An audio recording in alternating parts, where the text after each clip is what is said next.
The Illuvium MMO playtest is now over. However, I did have the opportunity to be able to take part in said playtest, and I'll let you know exactly how I feel about the MMO as it stands right now. Of course, note, it is still in very, very early stages of development, but just giving my feedback here. In regards to how it plays, so first, once you get out of the tutorial, you do hop into Sanctum Mesa, and Sanctum Mesa felt very, very smooth. Everything felt quite nice. The one thing that I'll acknowledge about Sanctum Mesa, though, is that it's a wide open area, or it's a very, very big area, that feels like it doesn't have a whole heck of a lot actually in it. When you get into Brightland Steps, though, for the actual encounters with the Illuvials and progressing your quests and storyline, that's where I do see a little bit of a performance hindrance, at least onto my PC specifically, where I'm probably hitting about 30 FPS majority of the time. It's not Monster Hunter Wilds level of unplayable, but it definitely does hinder the experience a little bit. I can tell it's a bigger area, you're dealing with all these additional Illuvials and environmental effects, so it does really put a hampering onto my PC. And my PC, I mean, it is a gaming PC. Granted, it is one from back in 2018, so it's a little bit on the older side, but still, even on low graphics, I could not hit 60 FPS. In regards to the world itself, though, it does feel beautiful, and it feels extremely exciting to see the Illuvials out on the field, see the bad guys, and then being able to see other players as well, being able to team up with them and take over quests or just assist them on their adventures. It is an awesome feeling, and I absolutely love that. On the minimap themselves, they did have fast travel points as well, so you can just teleport from section to section, as long as you've seen the area once before and have gone over to the point to unlock the fast travel point. I do like that feature, because considering the world is at large, even just Brightland Steps itself is rather large, so I'm happy that there are those fast travel points. That would be a very, very long walk. The overall progression for your ranger, like your player character, felt quite good. Like, you felt relatively powerful for the most part, going into Sanctum Mesa and crafting items and getting yourself an upgrade. You do feel the upgrade, which is quite nice. But two things that were notably missing in terms of like a general MMO kind of game setting was the fact that there was no chat system at all, nor was there a party system. So unless I was linking up with players on Discord, there was no way to actually communicate with each other, even though we're face to face with each other in game. Now, of course, the big core part of Illuvium is, of course, the creatures, the Illuvials themselves, and leveling them up and becoming their partner in crime of sorts on the battlefield. But unfortunately, what I personally found was that Illuvials were much tougher to actually truly utilize because of a couple problems. Unfortunately, sometimes it would get stuck on the environment, and it would start auto-attacking and going through its attacking animation without actually hitting anything, or it'll straight up refuse to attack. And when they do finally get into the fight, what I did often find is that Illuvials just died way too quickly. A lot of the Illuvials, or a lot of the enemies that you go up against, have AoE abilities, and you currently don't have a way to micromanage their movement per se. It's just like follow me or go attack. So there's many times where the Illuvials would just kind of sit in AoE and they would end up dying, and of course if they do end up dying, they don't gain experience. So what I oftentimes found is that I would have my ranger, for example, at say level 12. Meanwhile, my Illuvials would still be level 4 because they just died so often. I'm completely open to the fact that part of that is a skill issue. But one of the things that would have helped me a little bit is if I was able to better understand what my Illuvials do. For example, Illuvials would have either one or two abilities that they'd have their Omega ability, and then sometimes certain Illuvials would have a secondary ability, but there was no menu out there at all that would let me read exactly what those abilities did. So I'd be essentially just hitting buttons. The proc and ability, I think that something's happening, but a lot of times I wouldn't be able to visually see exactly what was going on.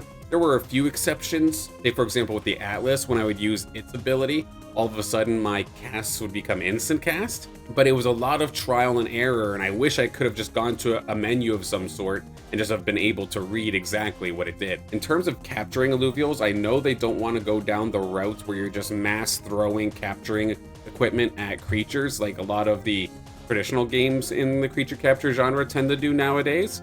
However, this did not quite feel like it hit the mark, at least for me personally.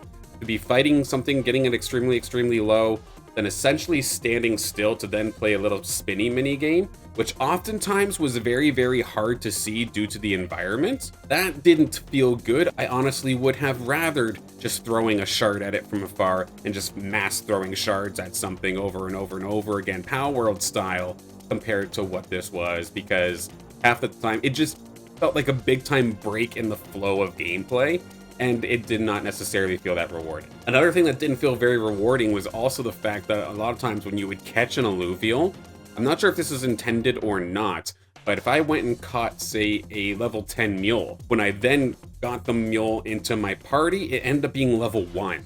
So it made it very, very weird where sometimes you would catch middle stage evolutions or maybe even final fully evolved Illuvials, and they would still show up as level 1 even though you had to fight it at level 20, and that didn't quite feel right to me. In regards to capturing though, one thing that was talked about in the MMO town hall from 2 weeks ago was the fact that they are going to be redoing the capture system, so this point was already acknowledged. In regards to questing in the playtest, I mean, it got old real quick. It was a lot of fetch quests, go here, go there, but I'm sure this is again a part of the playtest. This is just to kind of get these systems working and in place, because there was a lot of go to this location and go to this location, defend this location, but you don't actually have to defend the location, you just have to stand near it for a moment.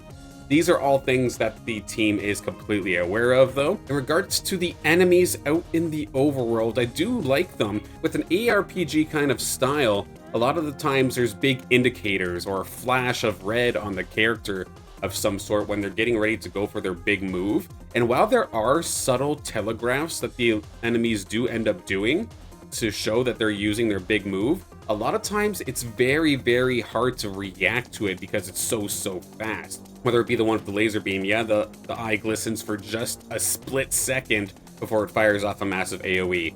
Enemy that spins like a Beyblade and just does damage over time to you very, very quickly. There's a very, very small indicator, but you can't really react to it very, very well. Especially your Illuvial, there's no chance. That was a lot of the reasons why my Illuvials died so quickly, is that these big moves, I couldn't react to it in the slightest. There is one enemy that I do hope actually gets a little bit of a revamp, not in terms of its gameplay, but just its name.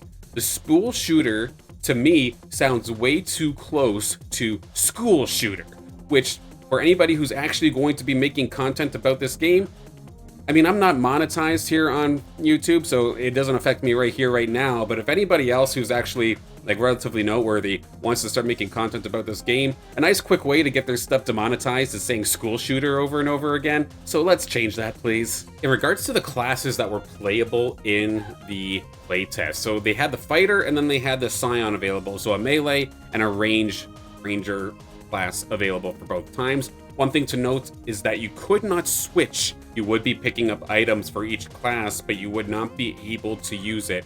It's not like a system with, say, Final Fantasy XIV, for example, where if you equip a weapon of a certain class, you all of a sudden switch to that class. No, if you pick Scion, you're stuck on Scion, and you just straight up can't even use the swords, for example. Now, in terms of combat, so the auto attacks for both Scion and Fighter both felt very, very good. Felt smooth for the most part. Most of the times, it did feel like their abilities and attacks would actually end up hitting. And as a part of Fighter and Scion, you would also get some additional abilities assigned to that class, which was kind of nice because that's where majority of your bread and butter kind of combos started to really show up, for example. So say with the Fighter, you would have the combo point system where using your abilities would build you up combo points, and then you'd have one final ability to spend all those combo points for big damage. That felt good. The Fighter class to me flows very, very beautifully, and it feels like a very, very good, well thought out class. I cannot say the same about Scion, however. You don't have a flow at all unless you specifically tailor your build. You get one big AoE cast, but then everything else is basically just based off of auto attacks. And especially for Scion, I've noticed in particular, you stand still for a very long time with every single individual cast, to the point where I honestly found myself wanting to never use any of the Scion abilities and just sit there and auto attack because I valued the movement just that much. In an ARPG setting, even though I know this is a ranged unit, I get maybe for the sake of balance, you do need to stop them for a moment's time, but some of these cast times were way too damn long. And unlike the fighter where it felt like things flowed, it did not feel that way for Scion just based off of their abilities. You get the one big AoE, you get a second big AoE as well that takes a long time to cast. If you wanted to fire off your two-piece combo, you're probably standing still for 5 seconds, and if you're standing still for 5 seconds, you're probably sitting in an AoE, so you're probably dead. So then to supplement that, in theory, we should be going into the affinities, because the affinities would also give you some additional abilities. Fire and water affinities were available in this playtest, and there is the skill tree part of it that does allow you to get some additional abilities. What was kind of surprising to me, at least, was that regardless of if you were fighter or if you were Scion, abilities would stay the same for fire and for water. So a fire fighter still has the same access to the same abilities as Fire Scion. Fighter absolutely flourishes because of this, because they tune into the fire side of things. They get a big ol' AoE around them while they're fighting, and honestly, it feels pretty good. It kind of goes into its combo very, very nicely. And then for Scion, a Fire Scion's not too bad. Instead of being stuck with the big Scion spells, you can skill into Fireball, and now you have something that fires out a little bit faster on a much smaller cooldown. So it doesn't feel as egregious. Sitting around for like the 1.5 seconds feels way better than 3 or 5. But then there's, for example, the fire spell that goes around you. You can put points into it, but a lot of times if you're being optimal, you want to be ranged, so that spell is not going to help you at all. And then there's another fire AoE shot as well, which is an instant cast AoE, and that felt very, very good. So Fire Scions, I can find myself cleaving through enemies very, very quickly and taking on some really, really tough fights and doing a fantastic job.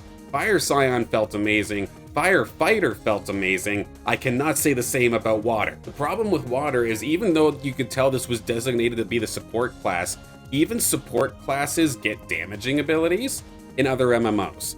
In Illuvium, they don't. So you, as a water Scion, which was the first time that I've ever played through the playtest, was with a water Scion, it took me forever because I was stuck using that 5-second spell rotation from the Scion abilities, because the only abilities that water Scions get are technically 2 AoE heals, one targeted and one that you have to actually aim yourself. Water Scion does not actually have any other ways to attack. I'm not sure if they were thinking, like, say if I wanted to play healer, for example, am I supposed to go into both trees and just not be maxed out in either? Or were they completely expecting me to go all the way down to water and just being at such a DPS disadvantage that it's not even funny and that it's actually tough? And it wouldn't have been so bad if I had Illuvials that were the same level as me and can make up for the tankiness and make up for the DPS for me, because I'm just healing them constantly. But no, Illuvials died way too damn quickly, so they never did any damage, and I would just get destroyed. So again, I'm open to the fact that this very well might be a skill issue, but it felt very, very tough and very, very punishing to try and play the water side of things. In regards to which class I had the most fun with, Firefighter is the one I had the most fun with, just because it flowed the best. The combo system was very, very fun. The abilities with fire as well, again, just kind of meshed right in with everything, and you felt like an absolute unit. Eventually, later on down the road, you can tell the fighters started getting extremely squishy. Trying to survive in some of these later encounters was very, very difficult, but at least in terms of the combat itself, fighter felt the most fun 100%. Then last but not least, in regards to the raid, so I do have to make an unfortunate disclaimer, I never had the opportunity to pair up with a group and go raiding, so I've never had a chance to do the boss. So how do I feel about the Illuvium MMO after playing the playtest for the very, very first time? I'm still interested, but there's definitely some work that needs to be done, but the team is completely aware of that. Of course, half the part of the playtest was just to get everybody's feedback to make sure they're going in the right direction, and for the most part, I'd say that they are absolutely in the right direction, and on the things that they're not, they're aware that there needs to be changes. I'm still very, very optimistic, very hopeful here for the Illuvium MMO. And as much as this video was filled with a lot of things I'm hoping to see changed, I do have to say, there is still nothing more satisfying than going out into the world, seeing, say, my Axon, for example, and catching it out in the wild after battling it, then using the Axon in battles as well, seeing it run alongside me. All of that felt very, very good.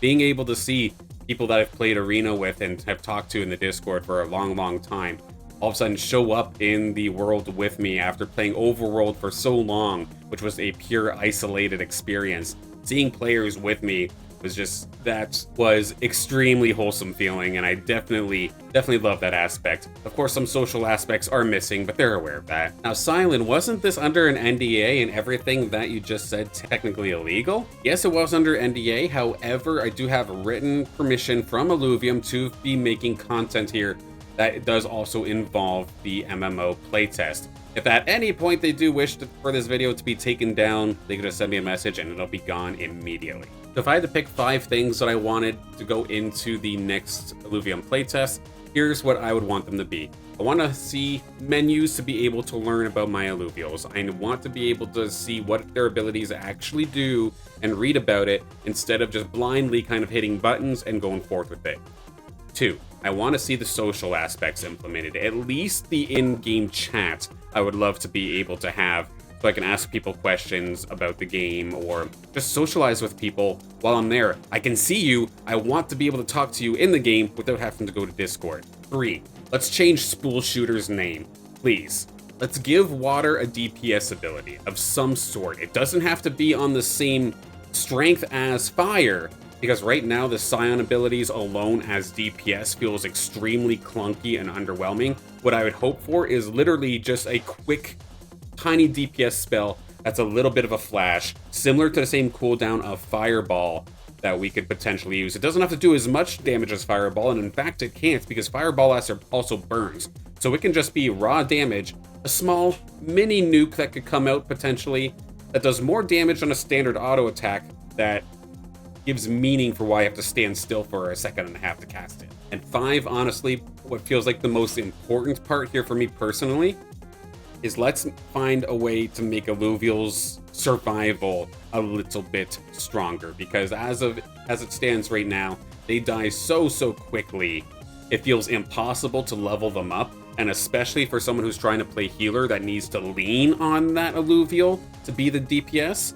When it's dying over and over and over again, I don't care if I have 6 of them in my party. If they all just end up dying within 2 seconds of being out, it's pointless, and it's going to feel very painful. The 5 things I liked the most so far currently in the Illuvium playtest. The Fire Affinity as it stands, so that's both Fire Fighter and Fire Scion. Those classes both play amazingly. I love that. That was a lot of fun to play. 2, the environment. I really enjoyed what they did with Brightland Steps. They didn't have to necessarily change too much from what we saw in Overworld, but it still looked and felt majestical. I liked it a lot. 3, the crafting system. Having it there and having it so easy that you can just go around and collect the ores, collect the essences that you need to then get an upgrade that actually feels good once you put it on.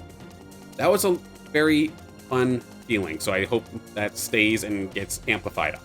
4, the fast travel points. Thank you for having those in there. The world is so big, just walking from place to place would take forever. And number 5, having the Illuvial with you and being able to get some pretty cool cinematic shots of you sitting with your Illuvial or something along those lines. It's something that's so simple, but it does feel special. It means a lot to me, and I really like that. But with that, that is the end in regards to the MMO playtest here for myself. I did have a ton of fun, of course, playing it. Yes, there's a lot of things that I still wish that can be improved on, but again, that was the point of the playtest, was to get all the feedback out there, look for all the bugs and all the things that can be improved on, and the team is back hard at work trying to get the job done, I'm sure. Whenever there's another announcement or whenever the next playtest shows up, by all means, you know that I'm going to be eagerly hoping to get an additional invite to get back into the swing of things. And as long as I'm allowed to, I will 100% bring that information to all of you as well, so we can watch Illuvium continue to grow here together. If you enjoyed this video, it would absolutely mean the world to me if you can drive a subscription here on the YouTube channel. I do stream Monday, Wednesdays, and sometimes Fridays on 10 a.m. Eastern or 3 p.m. UTC. And then I've got a bunch more videos coming around the entire Illuvium universe. I'll see you in the next one.